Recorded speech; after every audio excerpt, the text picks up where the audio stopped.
Bonjour à tous et merci de nous rejoindre sur Futur TV pour cette nouvelle édition de la rédaction. À la une de l'actualité, retransmission par Télé-Liban d'une interview d'Hassan Nasrallah accordée à la chaîne officielle syrienne Al-Ikhbariyya. Saad Hariri se dit alarmé par le fait qu'un service public soit utilisé afin de participer à une campagne de diffamation contre le royaume saoudien. L'intervention militaire de l'Arabie Saoudite au Yémen est une erreur stratégique, une déclaration de l'émissaire spécial du président iranien Hassan Rouhani en visite officielle à Beyrouth.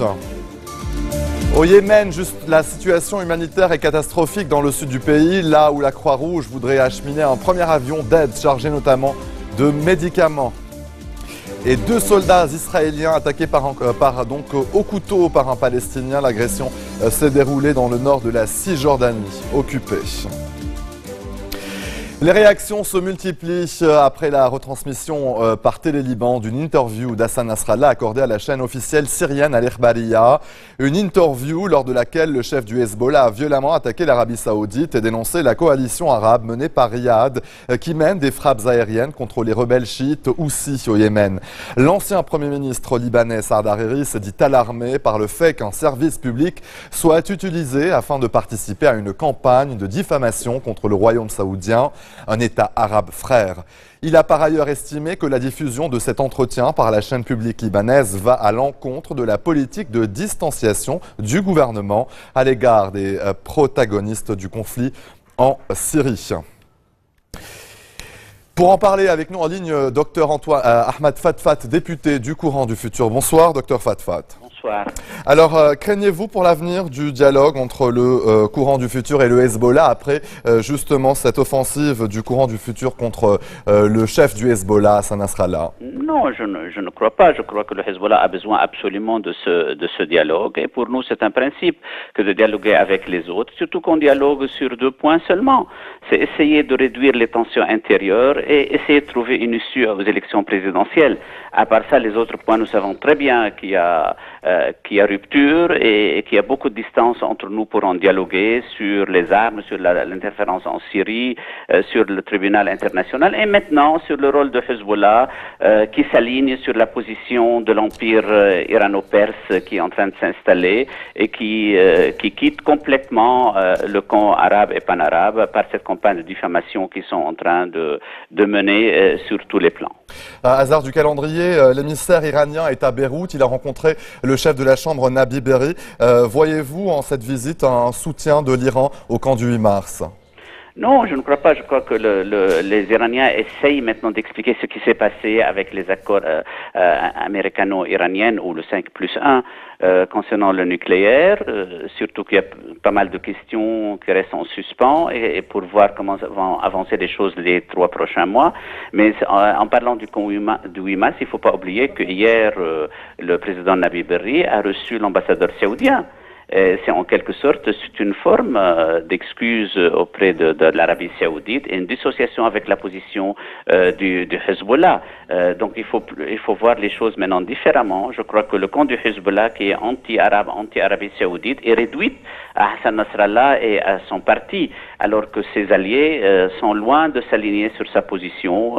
Même le général Aoun se tait. Il préfère se taire, de même que Nabi Berri, Jumblat était très clair, opposé, n'en parlons pas du 14 mars. Donc il faut mettre les choses à leur niveau réel. Je crois que Nasrallah, il n'a jamais été aussi isolé que cette fois-ci au Liban comme dans le monde arabe et islamique. Et à votre avis, comment justifier ce timing justement pour cette intervention d'Hassan Nasrallah contre l'Arabie Saoudite? Bon, il y a pas mal de raisons. Je crois que c'est peut-être à la demande de l'Iran, c'est peut-être pour essayer d'expliquer à son opinion publique le changement de cap politique, quitter l'arabisme vers l'empire perse. Mais je pense que Hassan Nasrallah est aussi un peu abasourdi par tout ce qui s'est passé sur le plan stratégique, par les réactions arabes au Yémen, et que de ce fait, il ne contrôle plus ses réactions. Sinon, c'est très difficile d'expliquer cette flopée d'insultes à laquelle on n'était pas du tout habitué. On était habitué à entendre ça d'autres personnes, mais pas de Hassan Nasrallah personnellement. Il se met à un niveau auquel on n'était pas du tout habitué à le voir. Donc, moi, je prends les choses plutôt dans le cadre d'un mécontentement et d'un revers très dur subi sur le plan psychologique que subit Hassan Nasrallah pour le moment. Il ne faut pas voir les choses plus loin. Son animosité à l'égard de l'Arabie Saoudite est connue, mais le problème c'est de descendre si bas dans les insultes, dans les accusations, alors que l'Arabie a fourni tout cet effort énorme pour aider le Liban, pour aider Hezbollah, pour aider la reconstruction après 2006 et dernièrement pour aider l'armée libanaise à arrêter les terroristes. Tout ça démontre très bien où se trouve la position de M. Hassan Nasrallah et de son parti. Ils sont vraiment des associés directs au terrorisme dans la région. Ils ont un intérêt qui se recoupe, ainsi qu'avec Israël. Il me reste 60 secondes, docteur Fatfat. Peut-être un mot sur la présidentielle libanaise. Est-ce qu'à votre avis, les dialogues en cours vont paver la voie à l'élection d'un chef de l'État dans les prochaines semaines, les prochains mois? Ça n'a pas l'air d'avancer. Je crois que c'est très important de regarder ce qui va se passer à la réunion prochaine du Parlement concernant l'élection présidentielle. Est-ce que le Hezbollah va venir ou est-ce que l'Iran continue à saboter ces élections? Et est-ce que M. Aoun va continuer à subir les ordres des Iraniens et de Hezbollah? C'est ça qu'il faut voir dans les prochaines semaines. Docteur Ahmad Fatfat, député du Courant du Futur, merci pour vos éclairages. Merci. L'intervention militaire de l'Arabie Saoudite au Yémen est une erreur stratégique. Une déclaration de l'émissaire spécial du président iranien Hassan Rouhani en visite officielle à Beyrouth. Selon Mortada Sarmadi, les prétextes de Riyad ne sont fondés sur aucun principe de droit international. Lors d'un point de presse à l'issue d'un entretien à Ain Tiné avec le chef du législatif Nabi Berri, l'émissaire iranien a indiqué que son pays était favorable à une solution politique. Et au Yémen, justement, la situation humanitaire est catastrophique dans le sud du pays, là où la Croix-Rouge voudrait acheminer un premier avion d'aide chargé notamment de médicaments. Une cargaison qui devrait atterrir non pas dans le grand port du sud, Aden, mais dans la capitale Sanaa. Car à Aden, les combats se poursuivent à coups de tirs de roquettes et les liaisons aériennes et maritimes sont coupées. Une situation de crise alors que les États-Unis intensifient leur aide aux forces yéménites et étrangères qui affrontent l'insurrection chiite en cours depuis la mi-mars. Le secrétaire d'État adjoint Anthony Blinken l'a d'ailleurs confirmé dans un point de presse hier lors d'un déplacement à Riyad, la capitale saoudienne. C'est une bonne nouvelle pour les familles des 8 camionneurs libanais bloqués depuis une semaine à la frontière syro-jordanienne. Ils sont enfin libres. Le front Al-Nosra, qui les retenait en otage, les ont libérés. Au moins 30 camionneurs libanais ont été retenus au poste frontalier de Nassib lorsque le secteur a été pris d'assaut le 1er avril par des rebelles syriens. Depuis, au moins 20 camionneurs ont été libérés. Le sort des autres routiers demeure flou. Certains camionneurs interdits de séjour en Jordanie ont regagné l'Arabie Saoudite dans l'attente de leur rapatriement au Liban par les autorités libanaise. Et le gouvernement libanais a d'ailleurs chargé le ministre de l'Agriculture, Akram Chehayeb, de suivre le dossier lors d'un point de presse à l'issue de la réunion hebdomadaire du cabinet. Le ministre de l'Information, Ramzi Jrej, a indiqué que son homologue à l'agriculture allait s'entretenir avec les ambassadeurs d'Arabie Saoudite et de Jordanie pour faciliter le retour des camionneurs au Liban. Sur un autre plan, Jrej a annoncé la nomination de Firas Abeid à la tête du conseil administratif de l'hôpital gouvernemental Rafik Hariri. L'établissement a récemment connu un mouvement de contestation, les employés réclamant notamment l'amélioration de l'infrastructure de l'hôpital et leur inscription au cadre. L'ancien président du conseil administratif, Faisal Chatila, avait présenté sa démission le 11 février. Restez des nôtres, on se retrouve après cette très courte pause. A tout de suite.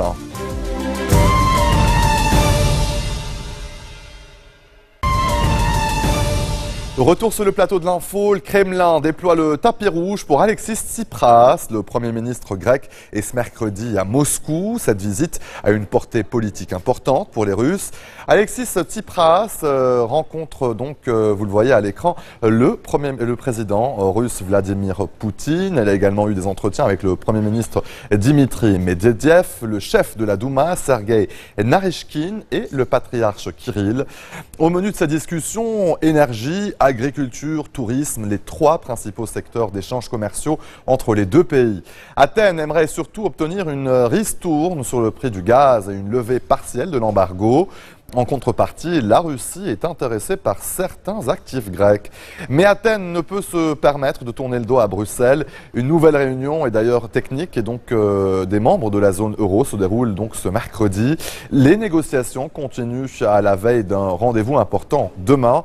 Athènes devra rembourser 460 millions d'euros de prêts au FMI. Allez, en bref, dans le reste de l'actualité, 2 soldats israéliens attaqués au couteau par un Palestinien. L'agression s'est déroulée dans le nord de la Cisjordanie occupée, près du village palestinien de Sinjil. Un soldat a été grièvement blessé et l'autre plus légèrement. C'est lui qui a abattu l'agresseur palestinien de 2 balles dans la tête. Il s'agit de la seconde attaque du genre en une semaine. Au Brésil, des milliers de travailleurs dans la rue contre la réforme du travail. La manifestation la plus importante s'est tenue à Brasilia, la capitale. Ils étaient environ 4000 selon les organisations syndicales. Les manifestants voulaient faire le siège du Parlement qui a dû reporter le vote sur la sous-traitance, un des aspects du projet de réforme en raison de la mobilisation. Les débordements des manifestations ont fait une vingtaine de blessés. Au moins 4 personnes ont été arrêtées. Vous le voyez donc sur ces images tournées à Brasilia, la capitale brésilienne.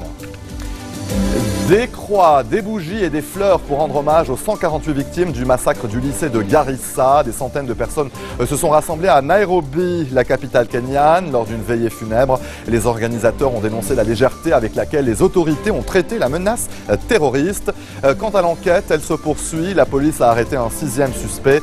5 Kenyans et un Tanzanien sont désormais interrogés, soupçonnés d'avoir apporté leur aide aux commandos islamistes. L'incendie qui s'est déclaré mardi dans un sous-marin nucléaire russe dans le port de Sredzontink sur les bords de la mer de Barents est désormais éteint. Les pompiers ont dû se résoudre à l'immerger. L'intervention a duré 3 heures. Le sinistre s'est produit dans la région d'Arkhangleisk dans le Grand Nord russe alors que le sous-marin était en train d'être réparé. Aucune arme donc ne se trouvait à bord. Tous les membres des chantiers navals et les membres d'équipage ont évacué les lieux. Aucun blessé n'est à déplorer. Il semble que des travaux de soudure soient à l'origine de l'incendie. Ce n'est pas la première fois que ce genre d'accident se produit à bord d'un sous-marin nucléaire russe. En septembre 2013, un incendie s'était déclaré à bord du Tomsk lors de travaux également de soudure. Fin de ce journal, le rappel des titres. Retransmission par Télé-Liban d'une interview d'Hassan Nasrallah accordée à la chaîne officielle syrienne Al-Ikhbariya. Saad Hariri se dit alarmé par le fait qu'un service public soit utilisé afin de participer à une campagne de diffamation contre le royaume saoudien. L'intervention militaire de l'Arabie Saoudite au Yémen est une erreur stratégique. Une déclaration de l'émissaire spécial du président iranien Hassan Rouhani en visite officielle à Beyrouth. Au Yémen, justement, la situation humanitaire est catastrophique dans le sud du pays, là où la Croix-Rouge voudrait acheminer un premier avion d'aide, chargé notamment de médicaments. Et 2 soldats israéliens attaqués au couteau par un Palestinien. L'agression s'est déroulée dans le nord de la Cisjordanie occupée. Merci de votre attention. Retrouvez-nous tous les jours à 16h40, heure de Beyrouth. Vous pouvez également nous suivre en ligne sur notre site web ou en téléchargeant notre application mobile. Excellente soirée à toutes et à tous et je vous dis à demain.